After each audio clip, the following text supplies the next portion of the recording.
Howdy, buckaroos. It's your old pal Gabby Hayes coming at you with another one of them rip-roaring yarns. You're darn tootin'. Yes, sirree, Bob.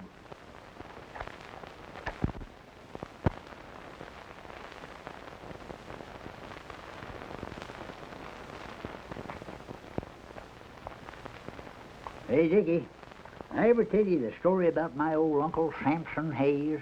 Gee, no, Gabby. Was he strong? Strong, strongest man the world has ever known, human or otherwise. Why, he was so strong he could take a hold of himself just like that, hold himself right out straight in the air. Now, you know you got to be strong to do that, don't you? Sure, Gabby. You're darn tootin' you have. Well, sir, one time out in California, they was having a contest to see who the strongest man was. It kind of narrowed down to 3 fellers. Well, first fella, he got up, he reached out, he picked up a rock, it must have weighed about, I'd say, 40 ton. Throwed it 80 miles. Well, next fella, he got up and he picked up a rock weighed 226 ton. He throwed it 200 miles. Yeah. Then it was my uncle's turn. Ha! He just reached out like that and got himself a handful of mountains, reached out here and got another handful of mountains. He whirled them around his head, 786 and a half times, and he let them go. They went sailing clear and out of sight. They went going and going. Finally, they come down right in the middle of the Pacific Ocean, kerplunk. And you want to know something, Dickie? They're right there to this very day. Yes, sir. Folks call them the Hawaiian Islands. Yeah. Gee, Gabby, I find that pretty hard to believe. Well, I don't care whether you believe it or not. It's the truth.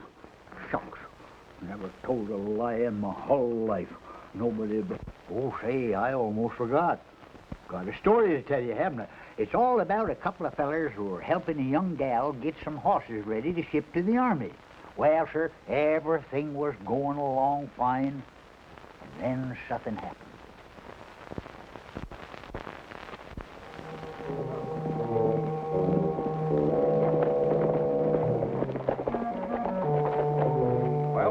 Rounded up. You men keep it. Swim down the river to the fork and then head them off into Lost Canyon. Beautiful bunch of horses, too, son. We're sure lucky there ain't no brands on them. Well, we could pass them off across the border and make ourselves plenty of money. Now, don't go getting any ideas, Trigger. You know Marino's running this outfit. Well, I'm heading back to the ranch. Gotta have an alibi when the horses show up missing. I get you. Nothing like home, sweet home, eh?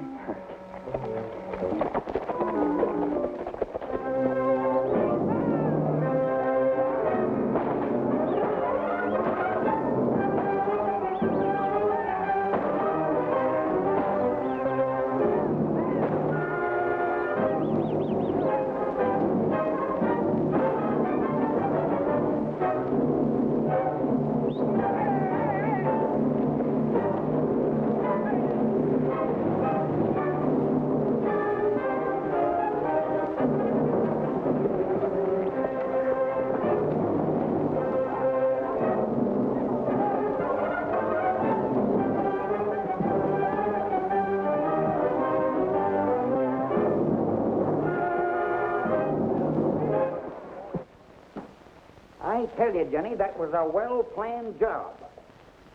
The boys and I followed the tracks as far as we could and lost them at the river. Those horses were just like money in the bank. They represented a generation of care and breeding.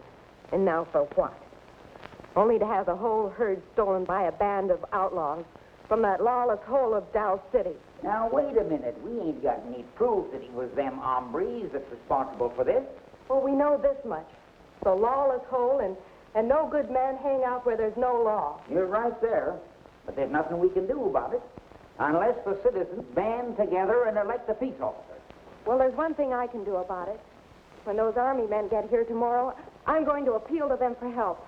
I'm going to start an investigation of that town and know the reason why. I've decided to stick around a little while longer. So much is happening, you might be needed. Thanks a lot. I tell you, Dickie, that young lady was fighting mad. And she wasn't fixing to let them outlaws run off with her horses, neither. Well, what did she do, Daddy? Or did she get the sheriff? Oh, simmer down. down. Simmer down, will ye? Simmer down. Yeah, the old man become sheriff, all right. What about the army? That's something else again.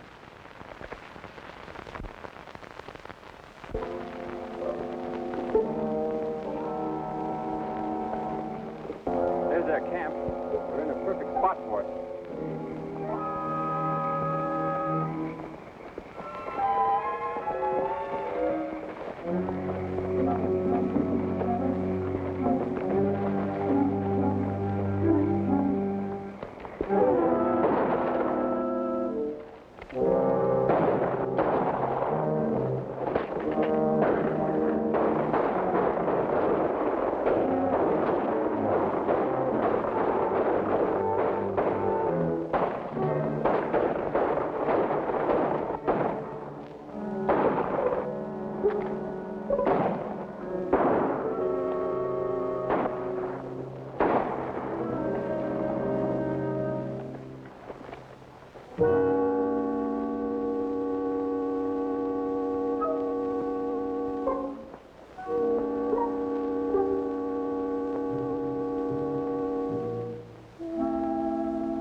And when your men didn't show up as we'd planned, I went out on the trail hoping to meet up with them. When I found their last camp, I notified Captain Rogers here. There wasn't a man in the whole detachment that escaped, sir. No evidence of any kind. Fire completely destroyed the whole camp. Do you suppose the Apache Indians in that vicinity staged a war of their own? Definitely not. These raiders were white men. Indians wouldn't have stopped to take the gold that you were sending for the Morgan horses. There wasn't a sign of it in the ashes. I'm convinced the whole motive was out-and-out robbery. In all likelihood, it was some of those fugitives who hide out in and around Dow City. Shall I place the town under martial law, Major, and place some of our troops there? No. In the first place, we can't spare the men. The second open investigation will put them in scatter like quail. We would be defeated before we'd even get started. But an idea of my own is enough.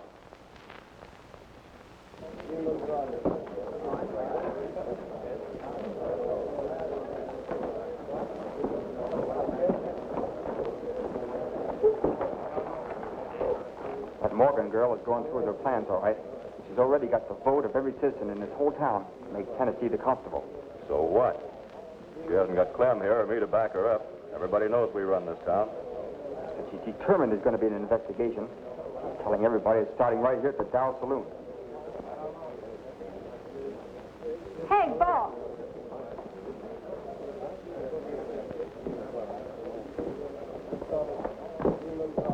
We just learned something you should know. Now, don't tell me that gal's got you scared, too. No, it ain't that. We just learned that Whistling Sam got wind of the job you pulled and is heading this way. Who's Whistling Sam? Why, everybody's heard of him. He's known as the toughest gunslinger in this whole territory. They say he's got a bad temper. Sense of humor, too. They say he likes to shoot a man in his Adam's apple just to see his head wobble before he hits the ground.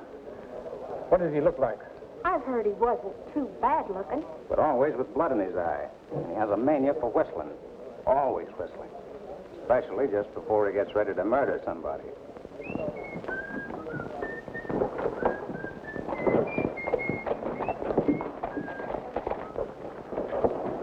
It's him, all right.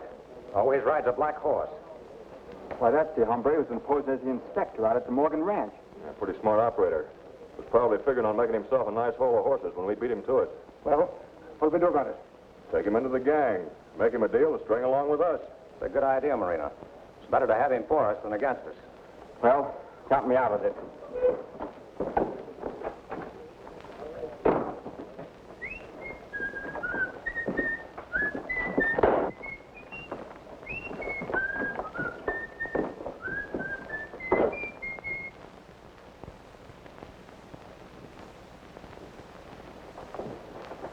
What's it going to be, man? Give me a great big log, tall snorkel. What brand? Make it ice water. That goes for me, too. You know, Eddie, when you're thirsty, there's nothing in the world like it. Huh? To you. To me.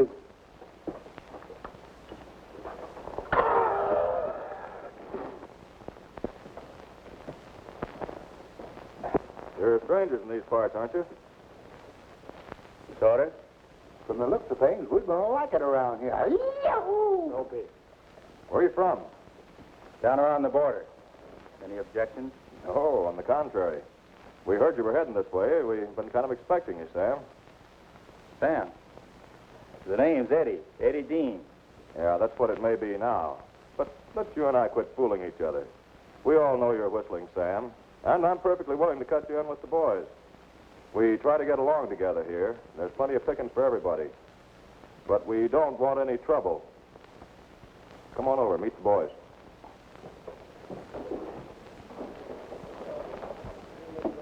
Now, you know, keep it sure that no good polecat whistling Sam. Is that bad? It is if he shows up. He won't. He's in the pen. I heard his ass got out, didn't he? Well, at any rate, he's not around here. We may as well play ball with him. We might learn something. Not me. I ain't a hanking for no learning that bad. Come on. We ain't got nothing to lose. Maybe you haven't, but I have.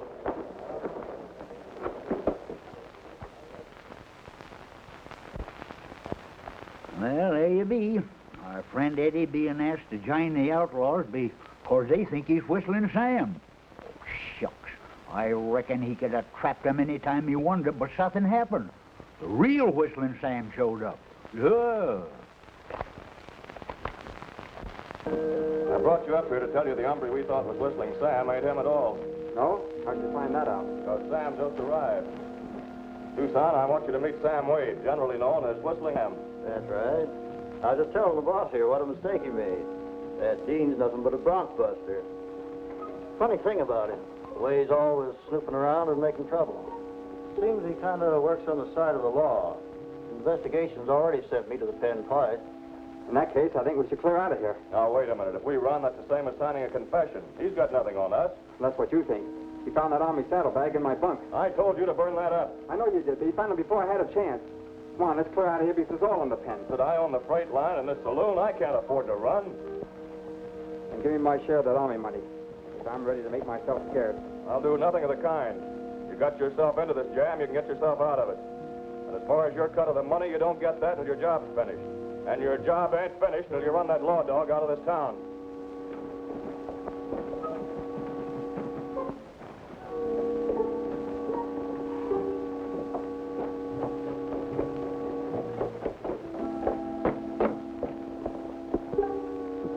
That's the job for you, Sam.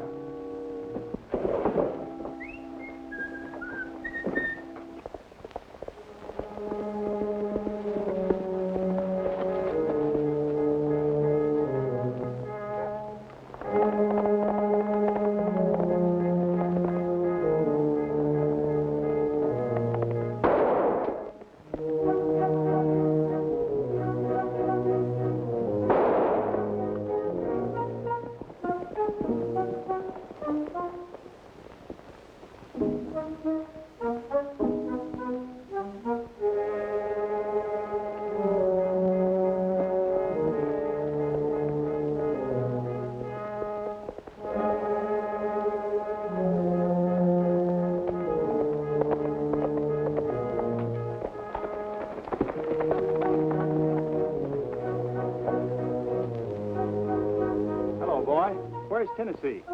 Is he in trouble?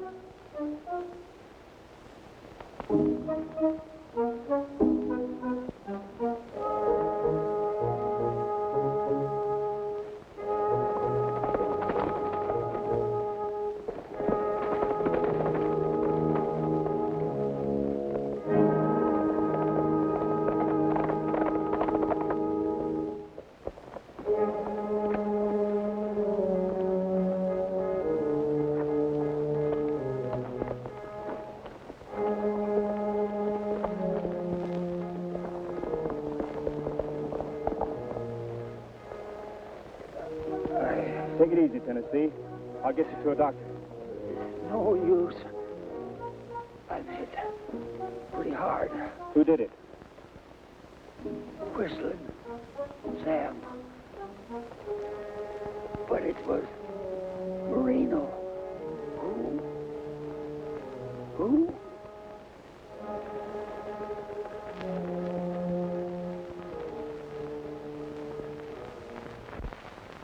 Well, Diggy, I reckon them outlaws went just a little mite too far. What happened then, Gabby? Well, our young friends saddled up and went for a showdown.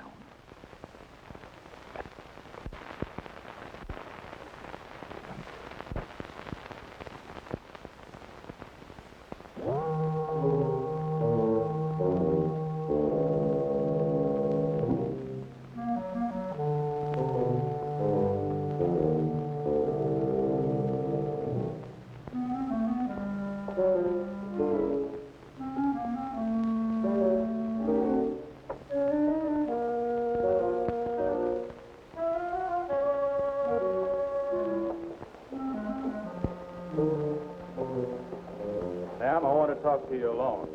Alone because what I have to say isn't for everybody. These are my pals. You can talk in front of them. Out with it. I'm wise to you. You'll be wiser if you come outside. Not so fast, Dean. Take his gun, Sam. What kind of a game is this? We're on to you, Dean, and we're arresting you. It's you who's going outside, but you're going without Sam, and you're going feet first. You'll never get away with it. That's what you think. There's no one to stop us. And as far as the law is concerned, it's on our side now. Kensington here has just been made our new constable. And according to your own testimony, you were the last person with Tennessee Todd before he was killed. And according to the coroner's inquest, you're the one who murdered him. You're pretty smart, Marino. Got all the answers. Now, do you mind telling me how you figure to work it? No, not at all. You're going to try to make a getaway, and we're going to have to put a bullet through you to stop you. That goes for your pal, too.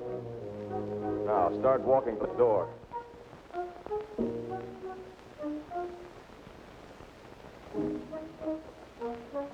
There's one time your timing was all wrong.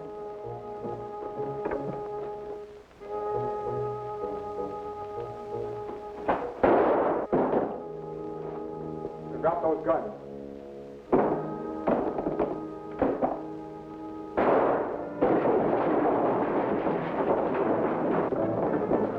Somebody get a light! Bring a light! A light! Bring a light! Hiding them now. Quick, you men, get after them. And remember, you have the right to kill any of them on sight.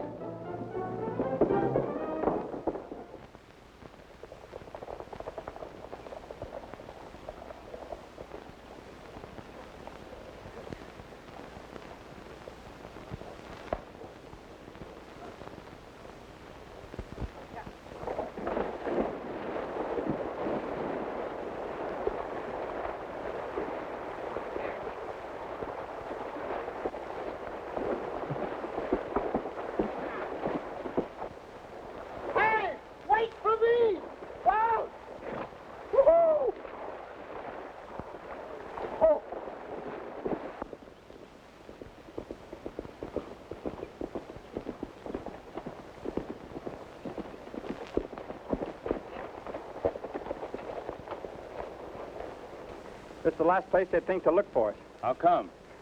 Look. Those are the Long Miss and Morgan horses.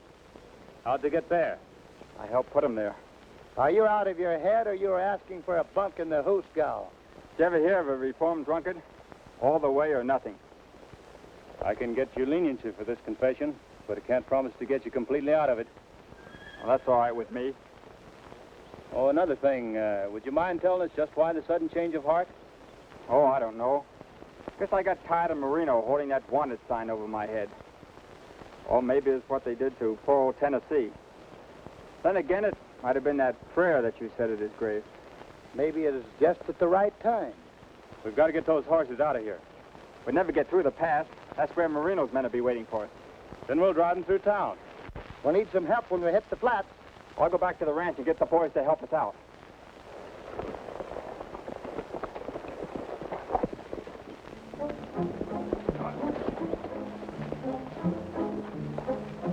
You two stay here and watch that pass.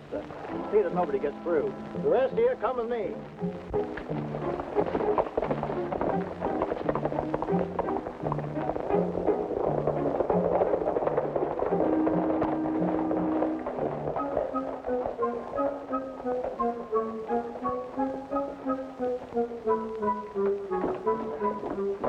We lost track of them. They showed up here yet? No, I haven't seen hide nor hair of them.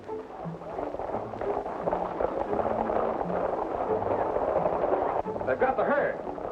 Well, they've outsmarted us. We'll never stop those horses now, but we can stop them.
Well, that's the end of that, and Dickie. Did you like it? I sure did, Gabby. Yes. Thanks. Say, there was a lot of good shots in that one, huh, Gabby? Yeah, you know, that young feller kind of reminded me of an old uncle of mine. Sure shot Hazy was no as. Best shot in the whole United States. And Texas. This story I'm going to tell you about happened a long while ago. One time he was out shooting buffalo and he run out of bullets. Had a lot of powder, but no bullets at all. He was tired, you know, and he sat down, leaned up against a tree like this, went sound asleep. All of a sudden he woke up. He heard a war whoop, you know, and there coming straight at him was 50 wild Indians, tommyhawkies in their hands. They were going to scalp him, sure. Well, sir, he was so scared he started to sweat. Great big balls of sweat just like that formed all over his forehead. I'm telling you, they was going to get him. Well, sir, they kept coming closer and closer, and then he started to get cold. He got so scared, you know, these great big balls of sweat, they froze just as hard as a piece of steel. Give my uncle an ID. He was a Hayes, smart, you know. So he just took some powder, put it down in his gun like that, rammed her down, reached up and scooped them great big frozen balls of sweat off, put them in the gun, rammed them down, wham! Killed every darn one of them Indians with one shot. All 50 of them. Yes, sir. Well, sir, they were laid all over the ground, you know. He went out there and he looked them all over, and there wasn't a mark on them. You see, them frozen balls of sweat, they traveled so fast they melted. Every one of them engines was drowned. Yeah. Yeah.